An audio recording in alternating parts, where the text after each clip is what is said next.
안녕하세요. BA 성형외과 배상무 원장입니다. 이번에는 피지낭종 제거 프로젝트에 대해서 한번 설명해 보도록 하겠습니다. 피지낭종입니다. 자세히 보면 여기 구멍이 하나 있어요. 구멍이 여기서 땀샘이 막히면서 여기 생기게 되거든요. 그래서 크기가 더 커지거나 낭이 터지기 전에 절개해서 벽을 포함해서 제거합니다. 이거를 구멍만 내 가지고 안에만 짜내게 되면 결국 벽이 남아 있기 때문에 다시 재발하게 되거든요. 그래서 벽을 포함해서 제거하는 게 중요합니다. 자, 어디든 다 생길 수가 있어요. 두피에 생길 수도 있고, 여기는 등이네요. 귀 뒤에도 생길 수 있고, 귀 앞에도 생길 수 있고. 적출된 조직은 일반적으로 조직 검사를 시행합니다. 근데 명확하면 따로 하진 않습니다. 그래도 꼭 하고 싶은 사람 하는데 너무나 명확합니다. 근데 피지낭을 제거하지 않고 그냥 두게 되면 어떻게 되느냐, 이런 4가지 정도가 되는 것 같아요. 일단 터지겠죠, 그죠? 딱딱해지겠죠, 유착되겠죠, 점점 커지겠죠. 그런 4가지 정도가 있습니다.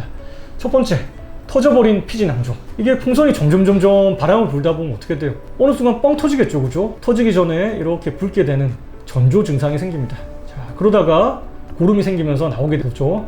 자, 고름이 생겨서 오시면 바로 수술할 수 없고 절개해서 배농을 합니다.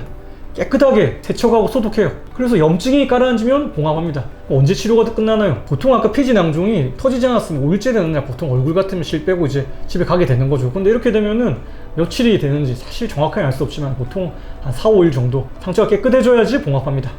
자, 초반에 치료 시기를 놓치면 치료 기간도 길어지고 흉터도 조금 더 생기게 딱딱해지겠죠. 주변이 염증이 생기니까. 자, 염증이 감소해 봉합할 때까지 연기시켜줍니다. 이렇게 크다가 이렇게 절개해서 열어줬다가 나중에 봉합을 해줬어요. 자, 피지낭종이 여러 군데 염증을 일으키는 모습이죠, 그죠? 자, 절개해서 염증 조직을 다 제거합니다. 근데 전반적으로 염증으로 인해 가지고 이거 한두 개가 아니라서 도저히 안 되겠다 하는 경우에는 항생제로 일단 먼저 치료를 하게 되는 거예요. 이럴 때는 재발이 잘 생기게 돼요. 자, 근데 피부 전반에 피지낭이 염증을 일으키는 경우에는 피지 분비 억제제를 써요. 이 로아큐탄. 이 로아큐탄은 이 피지를 상당히 말리는 피지 건조제인데 남자들은 상관없지만 여자들은 끊고 나서 최소한 1년 정도는 이렇게 뭐 애를 가지면 안 된다. 애한테 안 좋거든요. 한 번씩 식약청에서 계속 공문이 날라옵니다. 그런 거 조심하라고. 그 다음에 염증 작용을 감소시키는, 우리가 피부과에서 성형외과에서 염증 주사라는 게 이 스테로이드 주사인데 이 트리암시놀론을 병행해서 치료하게 돼요.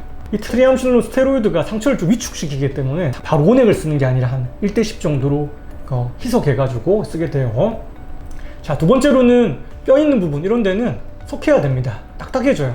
여기다가 CT를 찍어 보니까 이렇게 낭이 있어요. 이렇게 낭이 이렇게 있죠, 그죠? 속해야 되어 있어요. 보통 눈썹이나 뼈 있는데 잘 이렇게 돼요. 이렇게 이것도 조직 검사해 보니까 피지낭종이었어요. 자, 뼈 바로 위를 누르게 돼서 한몰이 보이죠? 자, 그 다음에 보통 이런 경우도 많아요. 다 아물었는데요? 근데 색깔이 변했어요. 피부가 죽었어요. 이렇게 온단 말이죠. 실제로는 이 조직 자체가 이게 없어지지 않고 흉터 조직, 염증 조직으로 변해서 있는 거예요. 근데 얘가 가만히 없어지진 않고 어떨 때 컨디션이 안 좋으면은 붉어지거나 커지거나 이런 것 때문에 다시 오게 됩니다. 그래서 제거해보면 원래 형상은 없고 흉터 조직이나 염증 조직으로 대체되어 있는 걸 볼 수가 있어요. 자, 운 안 좋은 경우 점점 커지게 되죠. 점점 커져서 이게 뭔가 봤더니 이렇게 피지낭종이 자로 제거도 한 10cm가 넘네요. 보니까 성형외과, BA 성형외과의 피지낭종 치료 전략입니다. 첫 번째, 염증이 심한 경우 절개 배농 후 염증이 감소될 때까지 소독 치료합니다. 소독 치료 시에 제트 이리게이션 합니다. 이게 뭐냐면 작은 시린지로 가지고 세게 이걸 균을 없애주게 되거든요. 감염균 수를 줄여주는 거죠. 그 다음에 상처 치료에도 도움되는 플라센텍스를 사용하게 돼요. 이 자체가 힐링 단계를 1단계, 2단계, 3단계에서 2단계를 생략하고 1단계, 3단계로 갈 수 있는 어떤 제품이에요. 그리고 베타딘 소독한 다음에 이게 베타딘 조직에 상당히 좀 자극이 되기 때문에 생리식염수를 다시 소독해줍니다. 그리고 염증 감소 봉합을 시행하는데 흉터 성형술과 동일하게 층별 봉합도 하고 변연절제를 시행하죠. 그리고 추후 경과에 흉터 관리를 해줍니다. 만약에 염증이 없다 그러면 초음파로 봐가지고 위치를 확인한 다음에 바로 당일 수술합니다. 그 다음에 봉합도 마찬가지로 많이 물어보거든요. 흉터 남느냐고. 제가 깨매면 조금 남고 다른 데 깨면 이만큼 남는다고. 왜냐? 저 층별 봉합하고 흉터 성형술처럼 하니까요. 자, 작은 종괴나 표면에 있는 종괴의 경우 아까 흉터 주사, 트리암실론 흉터 주사나 표면에 하얗게 보이는 경우 레이저로 피놀로 내서 제거를 합니다. 제거한 김에 얼굴 전반적으로 점 다 제거해달라는 분들이 있어서 무점 전략, 점을 다 없애는 그런 전략을 하게 됩니다. 이번에는 피지낭종 치료 전략에 대해서 살펴보았습니다. 감사합니다.